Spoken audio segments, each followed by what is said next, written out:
संगीत सूर्य केशवराव भोसले यांच्या जयंतीच्या अवघ्या एक दिवस अगोदर कोल्हापूरमधलं केशवराव भोसले नाट्यगृह आगीत बेचिराख झालं। या दुर्घटनेमुळे कलाप्रेमींवर एक होतं केशवराव असं म्हणण्याची वेळ आली आहे। या नाट्यगृहाच्या इतिहासाचा आणि वर्तमानाचा आढावा घेऊयात एनडीटीव्ही मराठीच्या या स्पेशल रिपोर्टमधून।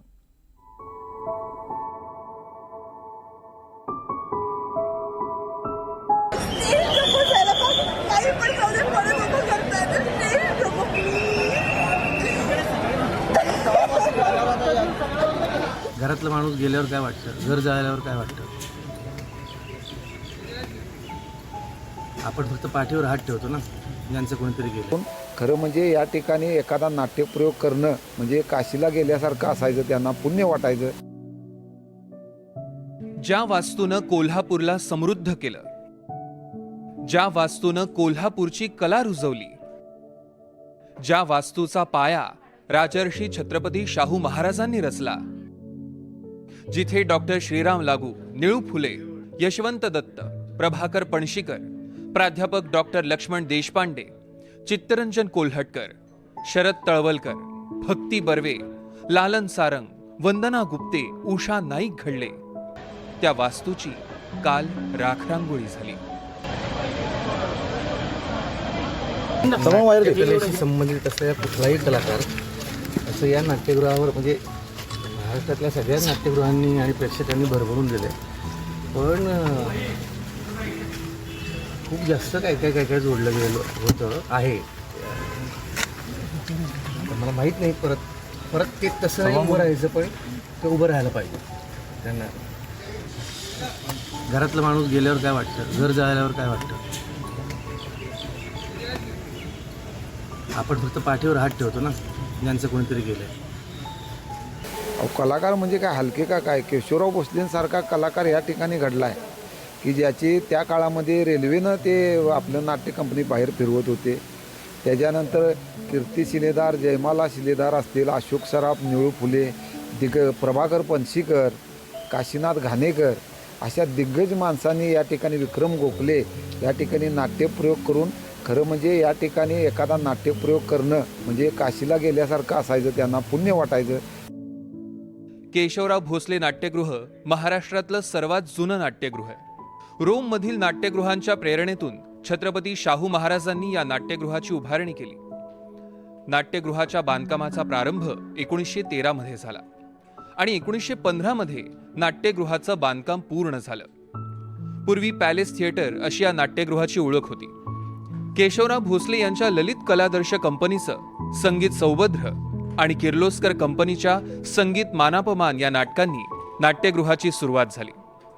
स्वातंत्र्यानंतर नाट्यगृहाचं केशवराव भोसले नाट्यगृह असं नामकरण करण्यात आलं। तब्बल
केशवराव भोसले नाट्यगृहाच्या आतमधला हा सगळा परिसर आहे।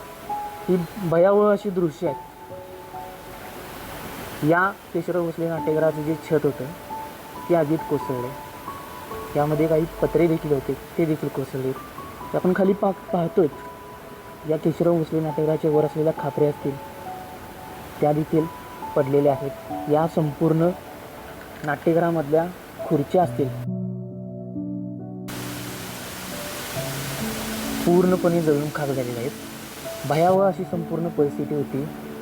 जवळपास 2 ते अडीच तास संपूर्ण या केशवराव भोसलेला आग लागलेली होती. केशवराव भोसले नाट्यगृहातली आग शॉर्ट सर्किटमुळे लागली असल्याचा अंदाज व्यक्त केला जातो.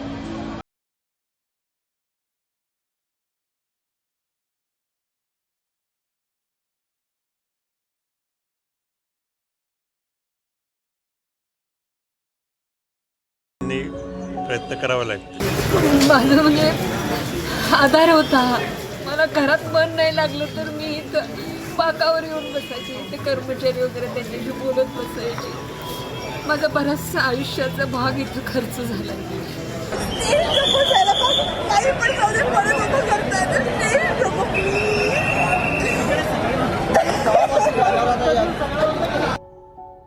दरम्यान संभाजीराजे छत्रपती यांनी नाट्यगृहाची इमारत नव्यानं बांधण्यासाठी आक्रमक पवित्रा घेतलाय. तर वास्तूच्या पुनर्बांधणीसाठी प्रयत्न करणार असल्याचं आश्वासन माजी आमदार राजेश क्षीरसागर यांनी दिलंय. आज या भीषण आगीमुळं इतकं मोठं नुकसान झालं. हे नुकसान आपण कदाचित भरून काढू शकणार नाही.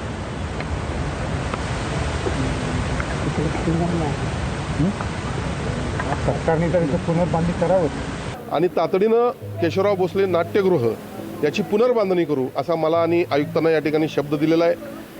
या अशा पद्धतीने जी घटना घडली आहे ती अत्यंत वाईट आहेच. आज केशवराव नाट्यगृहाची अवस्था पाहून अनेक नाट्यकर्मी आणि कला रसिकांचे डोळे पाणावले आहेत. ही फक्त एक इमारत नाही, इथली प्रत्येक भिंत, खांब, खुर्च्या, रंगमंच, पडदे 100 वर्षांच्या नाट्यकलेच्या इतिहासाचे साक्षीदार आहेत. हाच इतिहास जगवण्यासाठी नव्या